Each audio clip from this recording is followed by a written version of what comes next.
흉흉한 바다를 다 지나면 저 소망의 나라의 역사가 일어날 줄로 믿습니다. 하늘 문을 여시는 하나님을 바라보며 찬양합시다.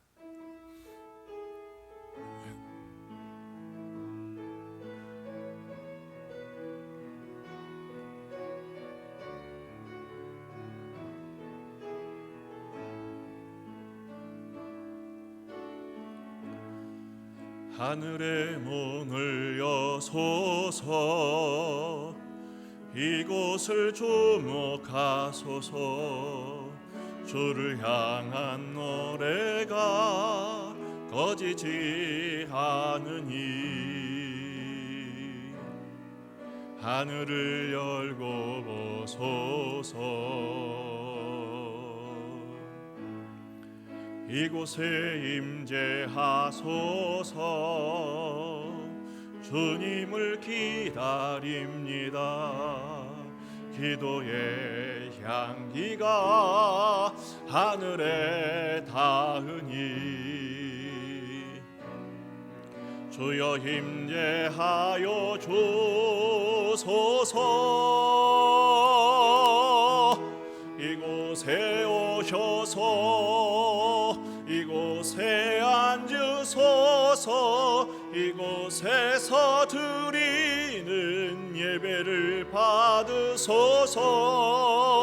주님의 이름만이 오직 주의 이름만 이곳에 있습니다. 이곳에 오셔서 이곳에 앉으소서. 이곳에서 드리는 예배를 받으소서. 주님의 이름만이 오직 주의 이름만 이곳에 있습니다. 다 같이 참회의 기도로 주 앞에 나가시겠습니다.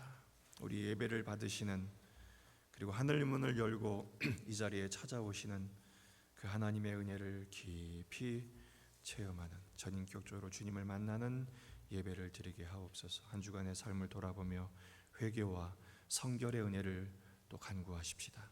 다 같이 기도하시겠습니다. 아버지 하나님, 이 시간 저희들의 마음이 하나님의 마음을 알기를 원합니다. 저희를 이곳에 불러주시니 감사합니다. 하나님의 음성을 듣게 하시니 감사합니다. 주님 임재하여 주옵소서. 저희들을 정결하게 하옵소서. 십자가의 보혈로 성결하게 하시고 성령의 은총을 부으사 거룩하게 하옵소서. 구별되게 하여 주시옵소서. 아멘. 여호와의 인자하심과 인생에게 행하신 기적으로 말미암아 그를 찬송할지로다. 그가 사모하는 영혼에게 만족을 주시며 줄인 영혼에게 좋은 것으로 채워 주심이로다. 아멘. 참 좋으신 하나님 아버지, 이 주일 아침 첫 시간을 주께 경배하게 하시는 일을 감사합니다. 지난 한 주간도 지켜주셨습니다. 여기까지 오게 하셨으며 예배자로 저희들을 불러 세우심을 감사합니다. 고난과 풍랑과 흉흉한 소문 가운데서도 우리를 지키신 하나님, 오늘 이 시간 하늘 문을 여시고 하늘의 은혜로 충만케 하사 새 힘을 허락하시고 치유와 회복의 은총으로 함께 하셔서 이번 한 주간도 능히 승리케 하옵소서. 오직 성부와 성자와 성령 하나님만 영광 받아 주옵소서. 예수님의 이름으로 기원하옵나이다. 아멘. 우리의 신앙을 고백하시겠습니다. 전능하사 천지를 만드신 하나님 아버지를 내가 믿사오며 그 외아들 우리 주 예수 그리스도를 믿사오니 이는 성령으로 잉태하사 동정녀 마리아에게 나시고 본디오 필라도에게 고난을 받으사 십자가에 못 박혀 죽으시고 장사한 지 사흘 만에 죽은 자 가운데서 다시 살아나시며 하늘에 오르사 전능하신 하나님 우편에 앉아 계시다가 저리로서 산자와 죽은 자를 심판하러 오시리라.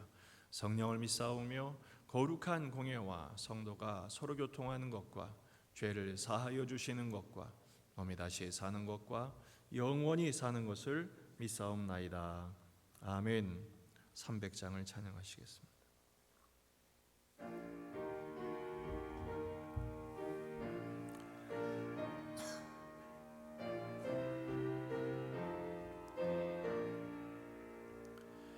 내 맘이 낙심되며 근심에 눌릴 때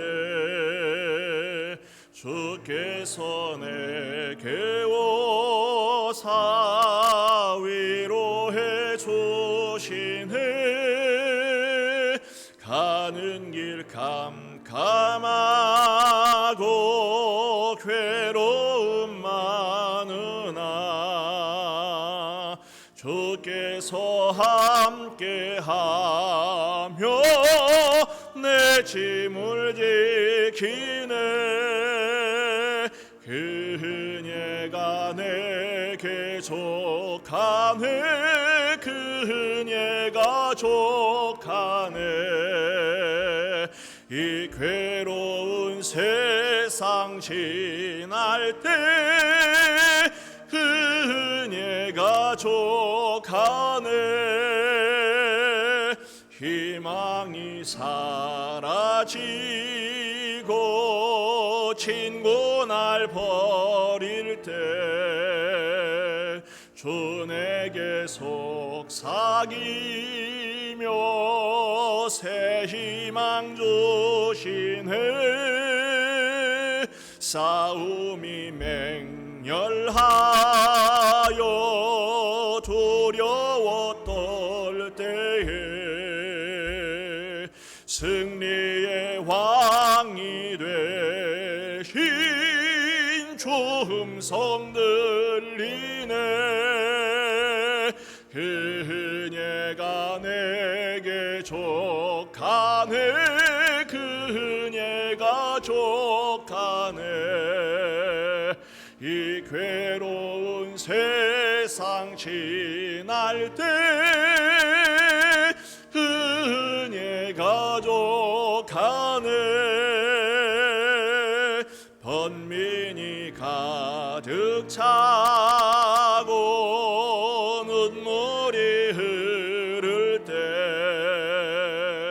주 나의 곁에 오사 위로해 주시네. 환난이 닥쳐와서 어려움 당할 때 주님의 능력이 원수를 이기네. 그녀가 내게 족하네. 그녀가 족하네. 이 괴로운 세상 지날 때 그녀가 족하네.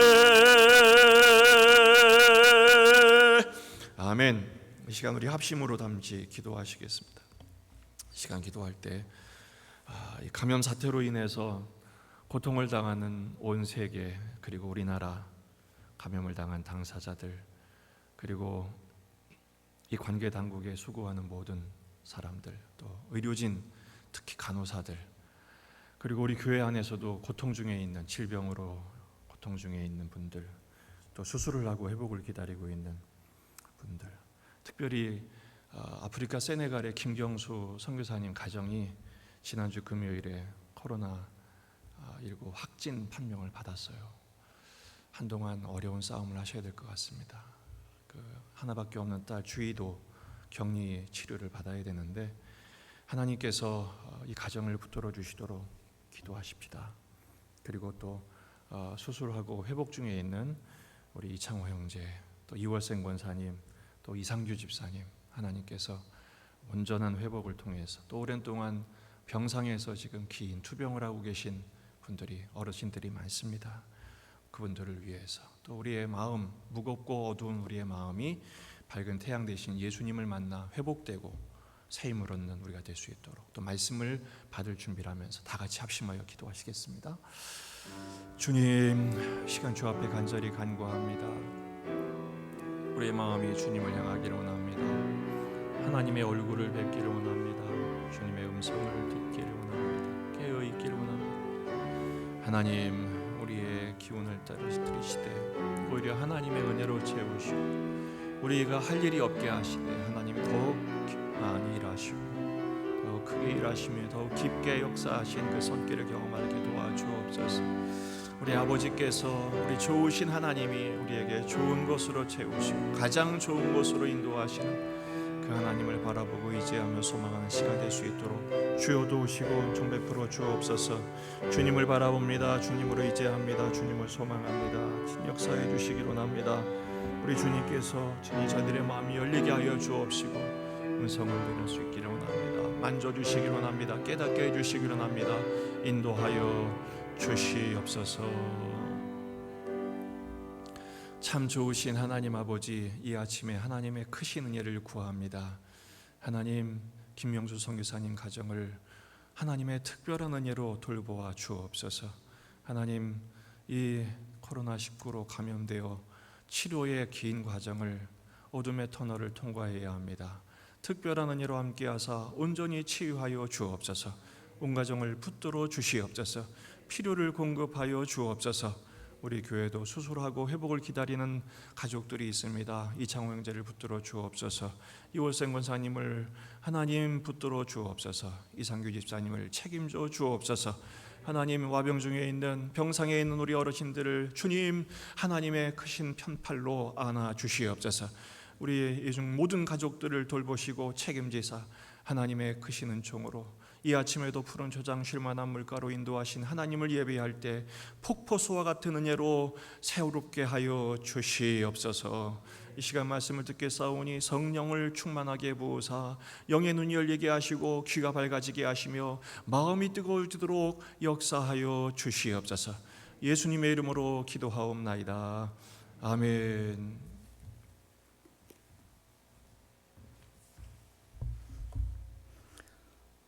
성경 봉독하겠습니다.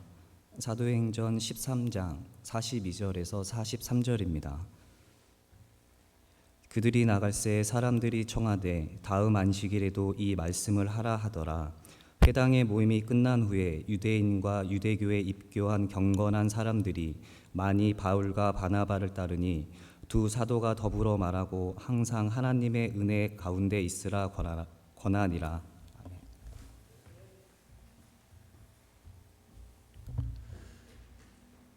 할렐루야. 감사합니다. 우리 함께 좀 서로 고백해 보십시다. 지난주 금요일 날 시편 92편을 묵상하다가 그 시인의 그 아주 훌륭한 습관을 하나 배우게 됐어요. 하나님 참 좋습니다라고 시작하니까 하나님 정말 좋게 하시더라고요.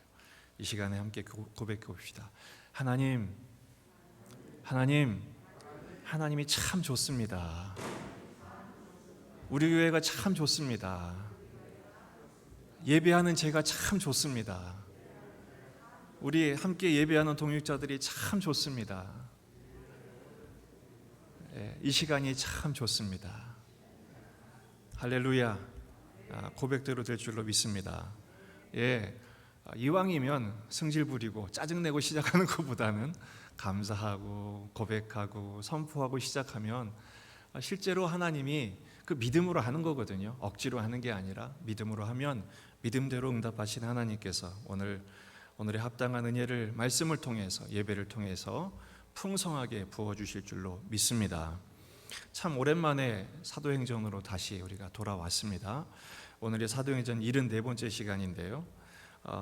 이 13장 내용은 바울과 바나바가 비시디아 안디옥에서 우여곡절 끝에 비시디아 안디옥에서 첫 번째 설교를, 바울의 선교 행적의 첫 번째 설교를 하는 장면입니다. 그래서 구약을 관통해서 아브라함부터 모세, 다윗, 그리고 예수님으로 이어지는 복음을 설명을 쭉 했습니다.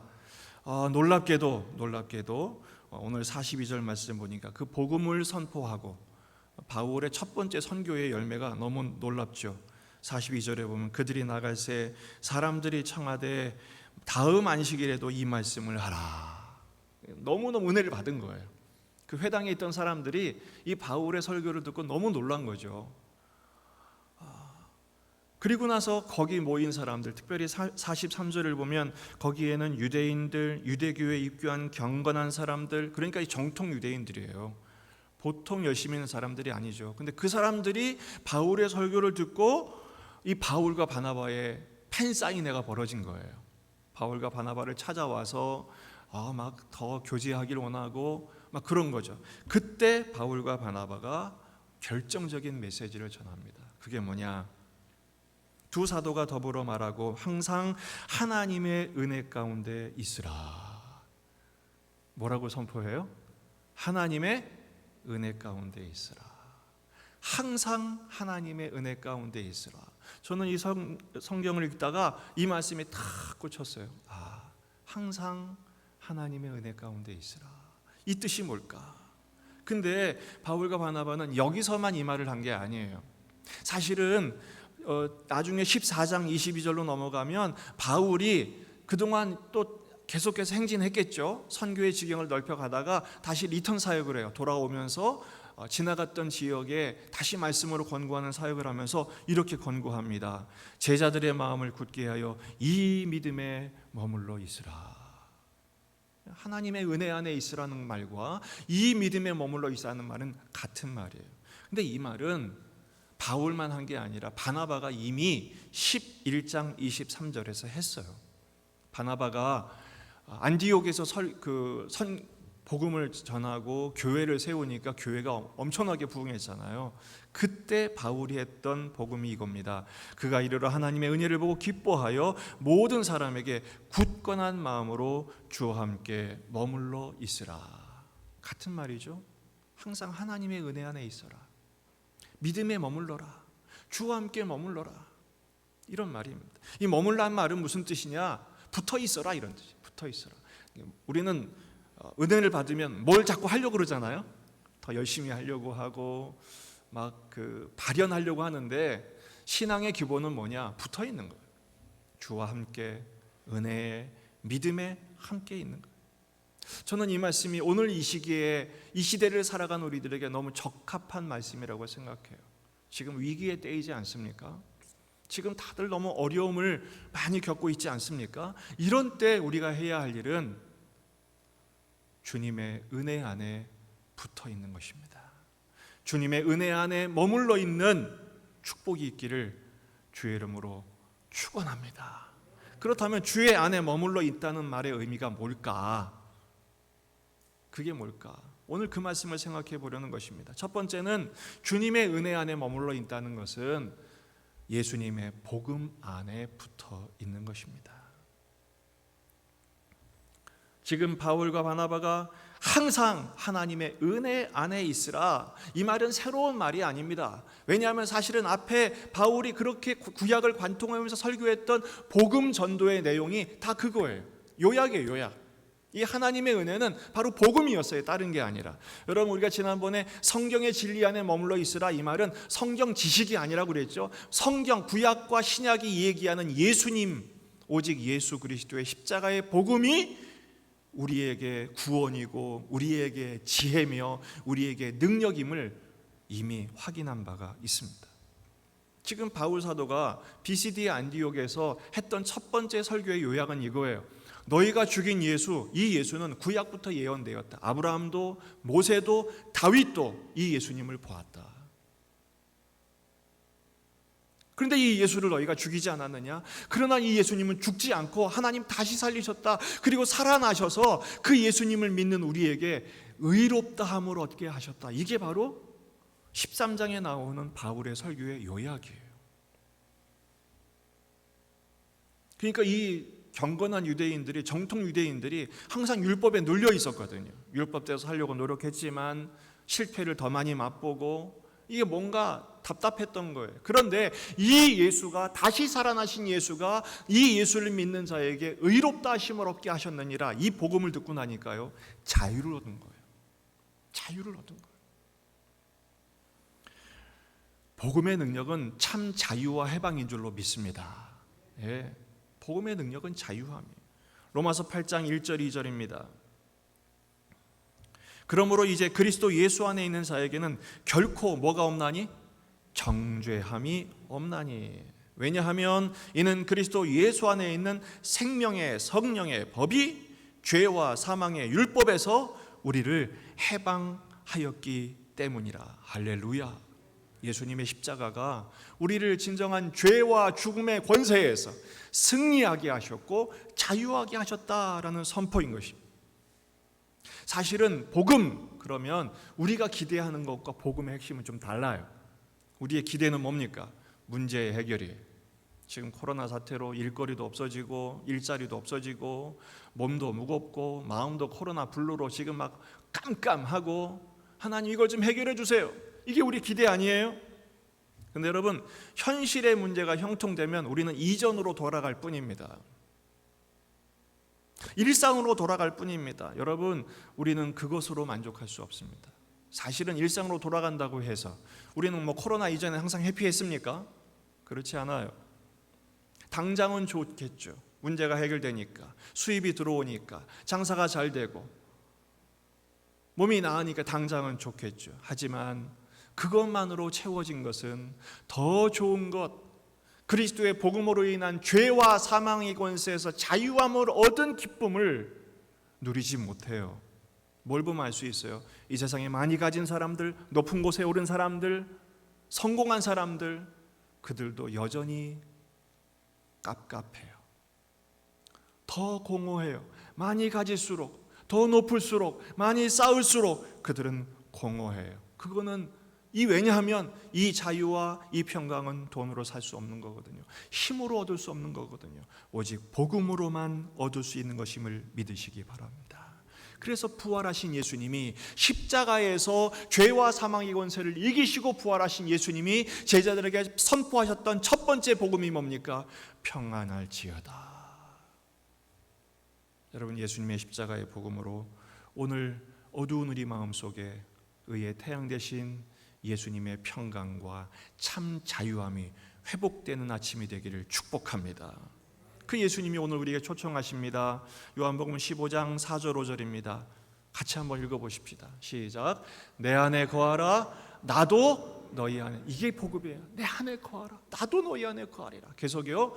가지가 포도나무에 붙어있지 아니하면 스스로 열매를 맺을 수 없음 같이 너희도 내 안에 있지 아니하면 그러하리라. 나는 포도나무요 너희는 가지라. 그가 내 안에 내가 그 안에 거하면 사람이 열매를 많이 맺나니 나를 떠나서는 너희가 아무것도 할 수 없음이라. 할렐루야. 오늘 이 시간도 예수님이 우리에게 초청하십니다. 내 안에 거하라. 그래서 우리가 이렇게 예배하러 나온 거 하나님 안에 거하기 위해 온 거예요. 이렇게 예배하는 가운데 나도 너희 안에 거하리라, 주님의 표심팔로 오늘 우리를 안아주신 줄 믿습니다. 그런데 문제는요, 이 주님이 우리 안에 거하시고 우리가 주님 안에 거하는 이 상호 내주를 어떻게 느끼냔 말이에요. 실제로 우리가 느끼는 것은 지갑에 수입이 들어오고 통장에 수입이 들어오고 문제가 해결되는 것만으로 느끼는 것에 익숙해 있는데, 영적으로 주님이 우리 안에 거하시고 우리 안에 자유함을 주신 걸 어떻게 느끼냔 말이에요.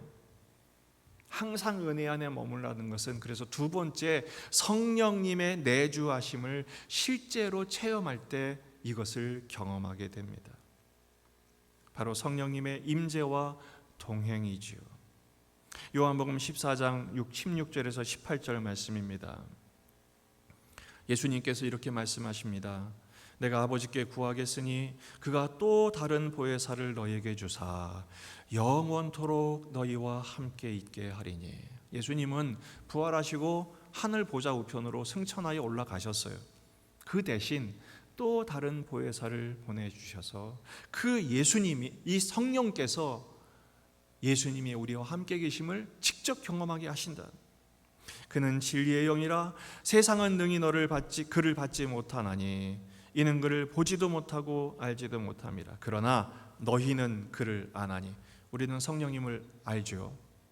아멘이십니까? 예, 성령님이 우리 안에 계심을 압니다. 그는 너희와 함께 거하시며 또 너희 속에 계시겠습니다.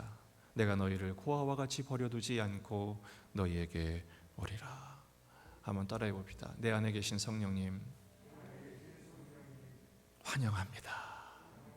감사합니다. 여러분, 이 성령님을 항상 확신하시기를 바랍니다. 예. 제가 한 갓난아기의 이야기, 슬픈 이야기를 좀 소개하려고 합니다. 이 이야기는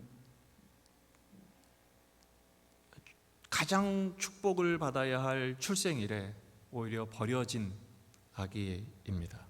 아빠는 누군지 모릅니다. 심지어 여러 명이에요. 누군지를 알 수가 없어요. 엄마는 외국인 출신이고 천대받는 사람이었습니다. 이 아기가 태어나자마자, 당시에 뭐 지금도 그렇지만 아기가 태어나자마자 제일 먼저 하는 게 뭐예요? 제일 큰 배려가 탯줄을 잘라주고 씻어주고, 당시에는 기름을 발라서 정결의식을 했어요. 그리고 강보에 쌓는 거죠. 근데 이 아기는 탯줄도 관리해주지 않고 씻어주기는커녕 온몸이 피덩이가 된 상태에서 아무도 씻어준 이도 없고 감싸준 이도 없고 그냥 버려졌어요. 아무도 돌보지 않아요. 생일날 버려진 거죠. 근데 이 아기는 살겠다고 막 울부짖습니다. 여러분, 만약에 그런 여러분이 그런 인생이라면 어떤 생각이 드시겠습니까? 그런데 여러분, 제가 한 이야기는 다름 아닌 성경에 나오는 이야기입니다. 에스겔서 16장 6절에서 그런 핏덩어리 아이에게 하나님께서 이렇게 말씀하십니다. 16장 6절입니다. 내가 내 곁으로 지나갈 때 내가 피투성이가 되어 발짓하는 것을 보고 내게 이르기를 너는 피투성이라도 살아있으라.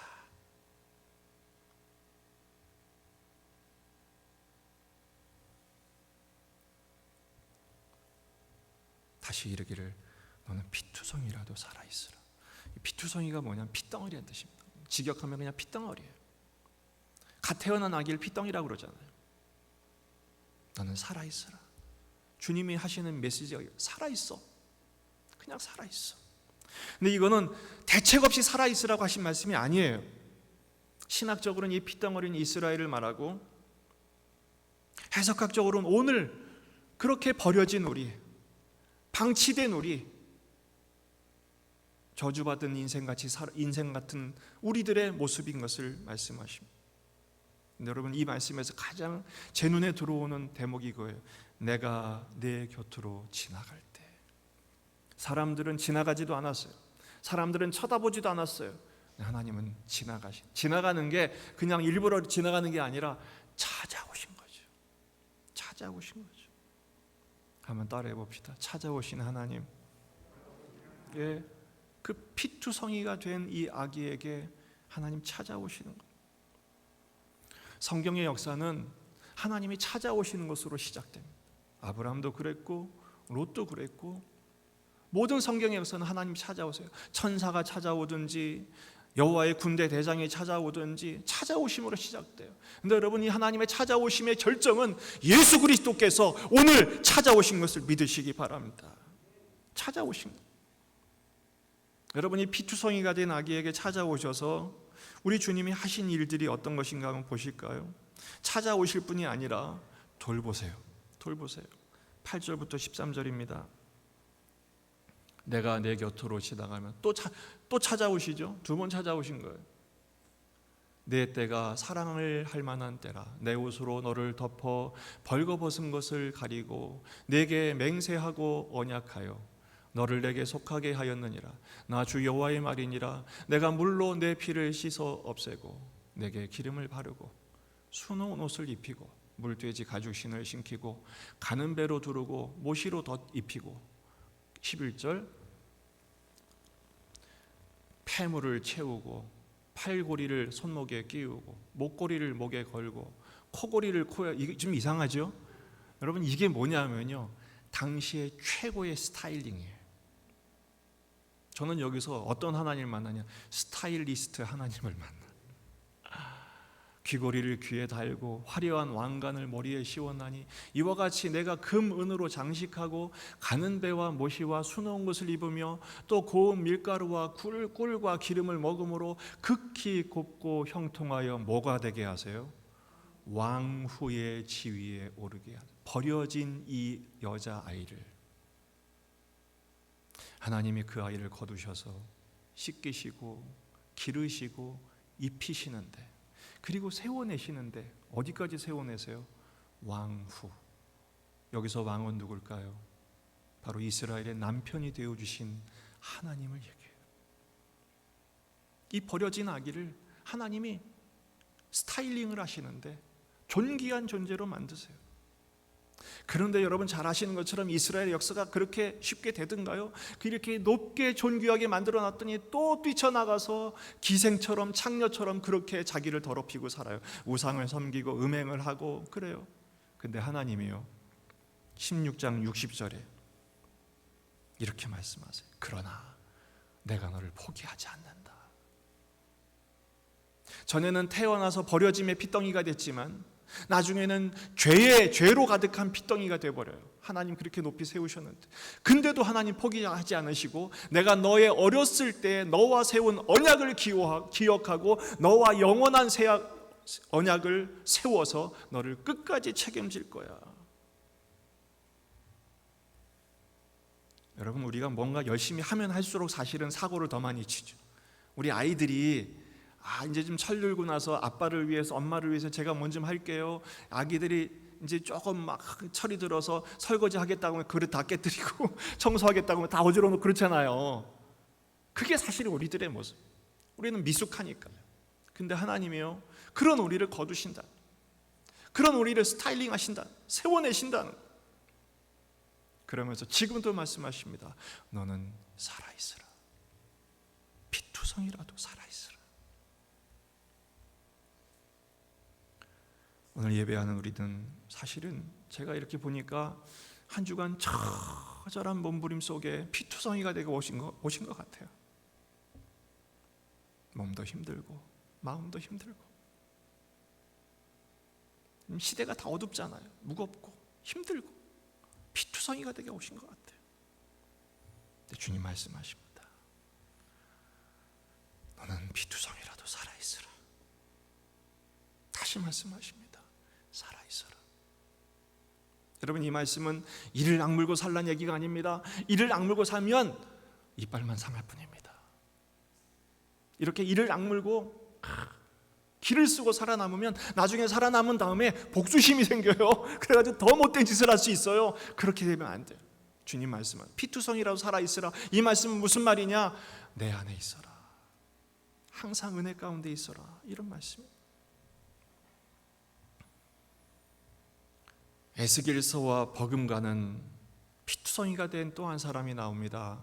바로 욥의 이야기입니다. 욥만큼 하나님이 자랑하는 사람도 드물지만 욥만큼 사탄의 참소를 받아 고통을 당한 사람도 드물다고 생각해요. 그래서 욥기 전체가 그거잖아요. 고통당한 욥. 근데 그 세 친구가 찾아와서 그 욥을 위로한다고 위로하더니 나중에는 막 비방하잖아요. 정죄하고 비방하고 책망하고 막 그러잖아요. 너 뭔가 잘못한 게 있으니까 이런 일을 당하지. 빨리 회개해. 마치 그 병원에 입원해가지고 오늘 내일 하는 사람한테 너 기도 안 해서 이렇지. 내가 알아봤다 이놈아. 그 정죄하는 사람과 똑같은 거예요. 세 친구가 막 그러고 있는 거예요. 그때 욥이 어떡합니까? 욥이 막 아니라고 막 그러죠. 변호하죠. 그리고 막 하나님한테 짜증을 내고 막 화를 내고 불평을 하고 막 그럽니다. 차라리 나를 태어나게 하지 마시지 막 그럽니다. 근데 놀랍게도요 하나님이 이 욥의 기도를 옳다고 하세요. 한편으로는 이해가 안 가요. 친구들도 이해가 안 가지만 욥도 이해가 안 가요. 막 하나님 앞에 막 짜증을 하고 태어난 날을 막 저주하고 자기 인생을 저주하고 막 불평을 내는데 하나님이 그 욥을 옳다고 하세요. 욥기 42장 7절에 보면 여호와께서 욥에게 이 말씀을 하신 후에 여호와께서 대만 사람 엘리바스에게 이르되 내가 너와 내 두 친구에게 노하노니, 이 세 친구에게 하나님 화를 내신. 왜냐하면 너희가 나를 가리켜 말한 것이 내 종 욥의 말과 같이 옳지 못함이, 오히려 욥이 옳대요. 여러분, 욥이 기도가 결코 옳지 않아요. 근데 하나님 누구 편을 들어요? 욥의 편을 드세요. 너무 이상하죠. 한편으로 너무 신기하죠. 왠지 아십니까? 욥이 옳은 것은 욥이 논지가 옳았기 때문이 아니라 욥이 하나님 앞에 엎드려 있었기 때문에 옳았던 거예요. 그가 행한 행위가 옳아서가 아니라 그 와중에도 피투성이가 된 채로 하나님 앞에 엎드려 기도한 것이 옳은 거예요. 하나님을 바라본 것이 옳은 거예요. 아무런 상황의 변화가 없어도 이 친구들의 그 정죄와 비판 앞에서도 오직 하나님 앞에 아우성을 친 것이 옳은 거예요. 하나님을 떠나지 않은 것이 하나님 보시기에는 가장 옳았던 것이에요. 그 순간 사탄은 패배한 거죠. 여러분이 이 참소의 목적이 뭡니까? 바로 욥이 하나님을 떠나게 만드는 것이 사탄의 목적이었어요. 그러나 욥은 결코 하나님을 떠나지 않았어요. 시편을 묵상할 때 놀라운 장면이 그겁니다. 시인이 당한 상황은 결코 변화되지 않았습니다. 그가 당한 질병의 현실, 그리고 완전히 그 우겨싸임을 당한 상태에서 곧 죽을지도 모르는 위기 가운데 있는 상황. 그런데 이 시인은 그 상황 가운데 하나님께 원초적으로 부르짖습니다. 하나님 복수해 주세요. 하나님 저 인간들 가만두실 겁니까? 하나님 나를 이렇게 두실 거예요. 살려주세요. 아우성을 칩니다. 중요한 것은 그 기도의 내용의 수준이 아니라 그는 지금 누구에게 기도하고 있어요? 하나님께 기도하고 있어요. 하나님께 부르짖고 있어요. 하나님은 그 기도를 들으세요.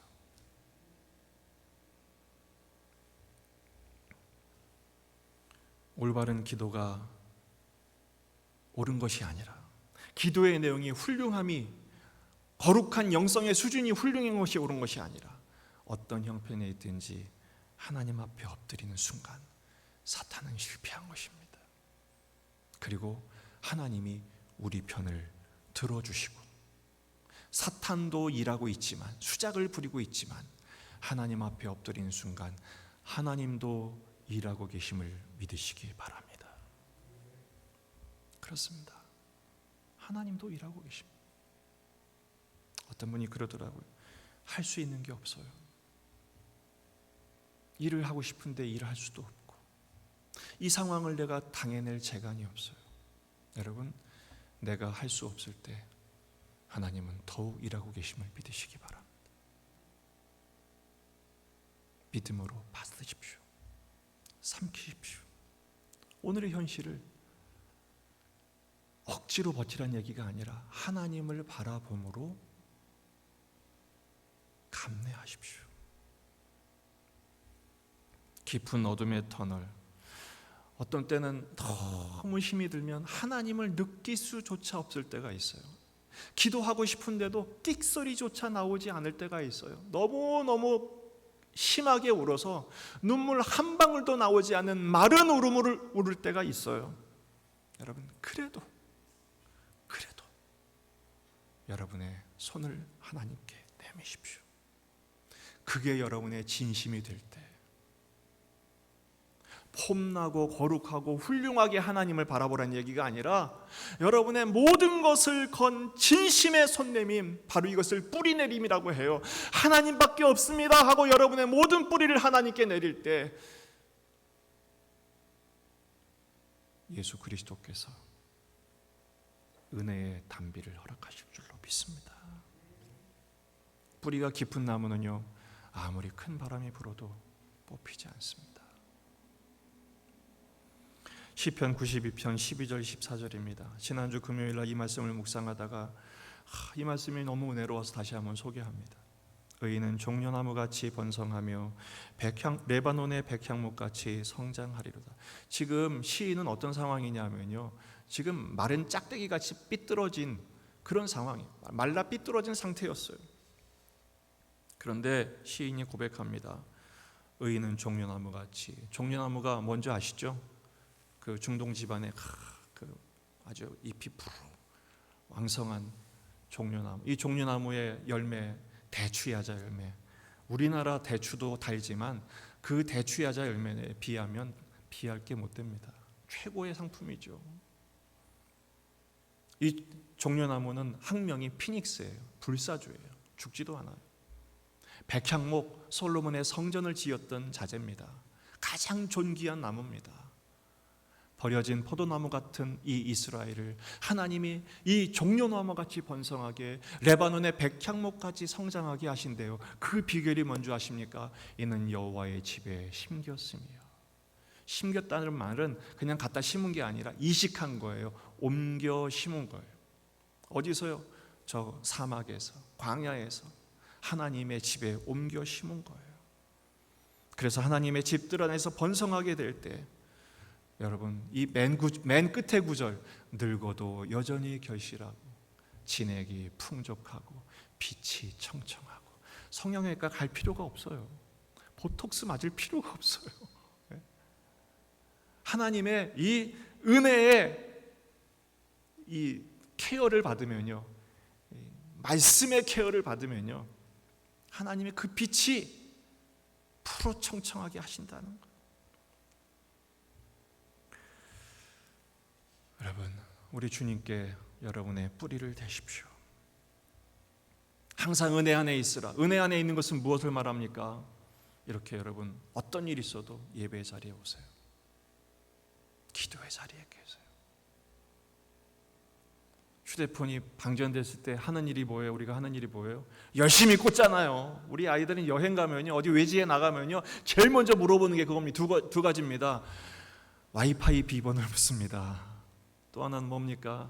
충전기 있습니까? 묻습니다. 충전기는 목숨과도 같은 거예요. 여러분, 우리에게 영적인 충전기가 있어요. 예수께 꽂으세요.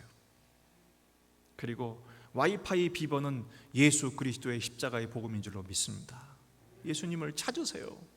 그리고 보내신 곳에서 시키신 일을 순종하십시오. 보내신 여러분의 삶의 자리, 비록 그것이 지금 냄새나고 깜깜하고 답답하고 소망이 보이지 않는다 할지라도 주님이 보내신 곳이라면 사명으로 가세요. 그리고 시키신 일 감당하세요.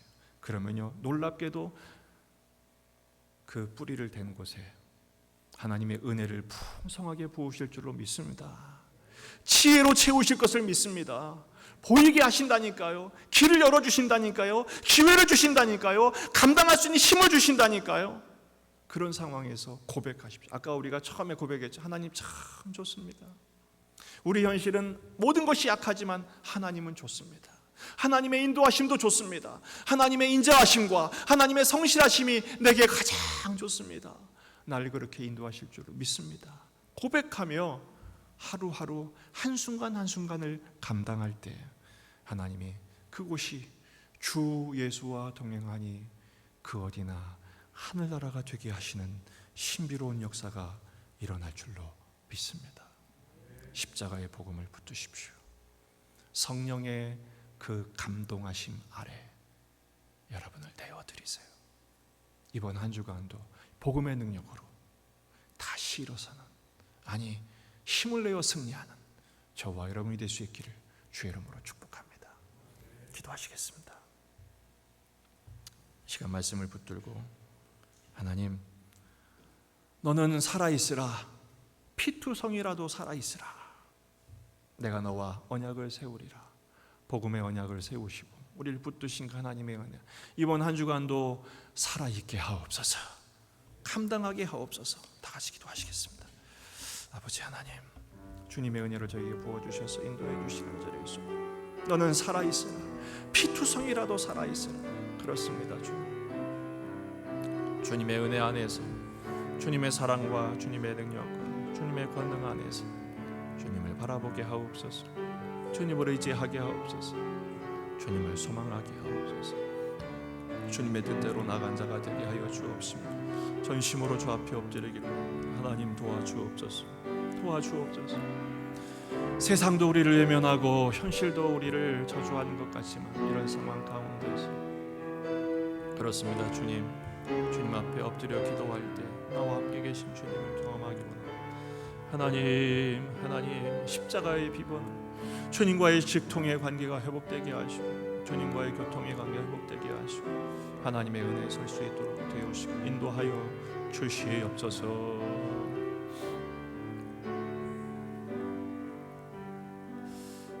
하나님 아버지 참 감사합니다.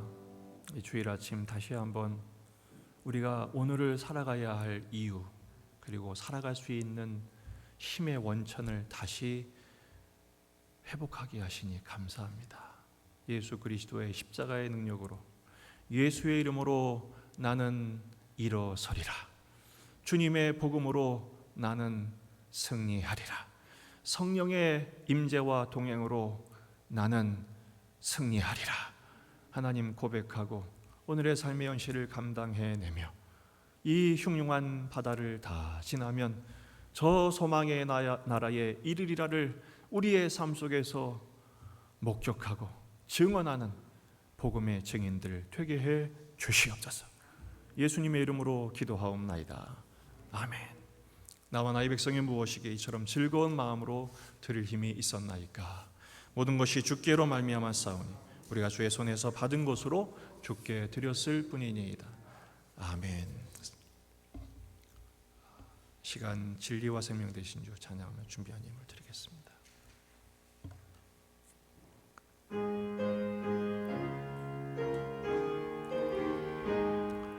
진리와 생명 되신 주 이 몸을 바치옵니다. 믿음과 소망 사랑에 한 마음 되게 하소서. 아멘. 하나님 아버지 참 감사합니다. 버려진 핏덩이를 왕의 왕비로 삼으시고 신랑 되신 예수님께서 우리를 신부된 교회로 세워주신 것을 감사하며 믿고 확신하며 선포합니다. 너는 피투성이라도 살아있으라. 이 말씀의 은총, 이 복음의 능력으로 이번 한 주간도 생존하는 것뿐 아니라 승리하게 하옵소서. 주님을 사랑하는 마음으로 드린 예물들을 향기로운 제물로 연락하시고 흠양하시며 드린 손길들, 가정들 하나님께서 주의 크신 은혜로 함께하사 이 어려움의 때를 잘 감당하며 오히려 더욱 풍성케 하시는 하나님의 축복을 누리는 복된 가정 되게 해 주시옵소서. 이번 한 주간도 우리 주님의 임재와 동행과 동역과 힘주심의 능력을 힘입어 어디를 가든지 무엇을 하든지 푸른 초장 쉴만한 물가의 은총을 누리도록 복을 내려 주옵소서. 함께 예배하기를 원하지만 그렇지 못한 형편의 노인 가족들, 또 인터넷으로 예배하는 우리 모든 가족들 같은 은혜와 사랑으로 함께하사 이번 한 주간도 풍성한 은혜를 누리며 이 세상의 축복의 통로로 쓰임받는 복된 삶을 영위케 하옵소서. 예수님의 이름으로 기도하옵나이다. 아멘. 우리 표어를 제창합니다. 여호와를 알자. 아멘. 감사합니다. 특별히 영성회복 10주 운동에 많이 참여해 주시기를 바랍니다. 7월 18일까지 계속되는 10주간 동안 주일 예배, 금요 기도 온라인 포함해서 또 경건해본 아침 묵상, 저녁 기도, 신약 통독의 과정들을 통해서 하나님께 더욱 가까이 가는, 한 걸음 더 가까이 가는 기회가 되시길 바라고, 또 회복 점검지와 영성 회복 점검지와 스티커는 황금 봉투 꽂이나 또 데스크에 비치해 놓겠습니다. 참여하시고 또 문의는 정혜연 전사님에게 주시기를 바랍니다. 계속해서 본당 예배와 온라인 예배가 병행되고 있습니다. 1부 예배는 이렇게 녹화해서 또 2부 예배는 실시간으로, 금요 기도회도 실시간으로 진행이 됩니다. 당분간 수요 예배와 매일 아침 새벽 기도는 이제 아침 묵상 메시지로 또 가정 예배로 대체가 되니까 양해해 주시기를 바랍니다. 성례 신청을 받습니다. 학습 세례 입교에 해당되신 분들은 신청해 주시기를 바라고요. 특별히 세네갈의 김명수 선교사님 가정을 위해서 기도해 주시면 좋겠습니다. 아프리카 세네갈이 여러분 예상하시는 것처럼 의료 체계가 매우 불안정합니다. 지금 한 3,000명 정도 확진을 받은 상태고요. 거기도 꽤 많은 분들이 코로나로 돌아가신 분들이 계신데 선교사님의 보고 그 문자로 주로 통화를 하고 있는데 굉장히 좀 어려운 것 같아요. 더군다나 외국인에 대한 또 차별, 요즘 선교 현지에서 감염 문제, 또 인종차별 문제, 사역은 말할 것도 없고요. 2중, 3중고를 지금 겪고 계시다고 그래요.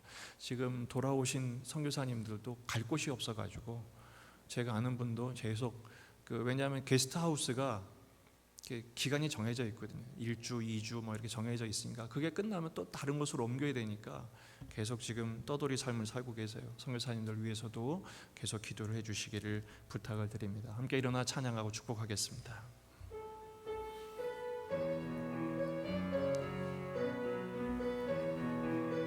살아계신 주, 살아계신 주, 나의 참된 소망, 걱정 근심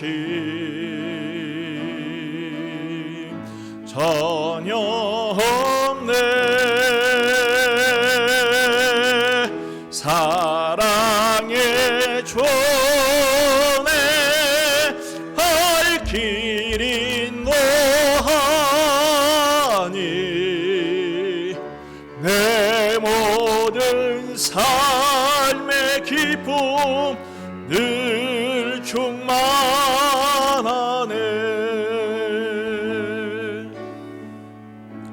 우리 주 예수 그리스도의 은혜와 하나님 아버지의 극진하신 사랑과 성령님의 위로교통 충만하신 은혜가 어둠의 긴 터널을 지나가는, 그러나 오늘 말씀을 통해 피투성이라도 살아있으라, 항상 하나님의 은혜에 머물라 말씀하심을 따라 복음의 능력으로 성령의 동행하심으로 승리하기를 다짐하는 예수님의 모든 가족들, 모든 예배자들 위해 이제부터 영원토록 함께 있을지어다. 아멘.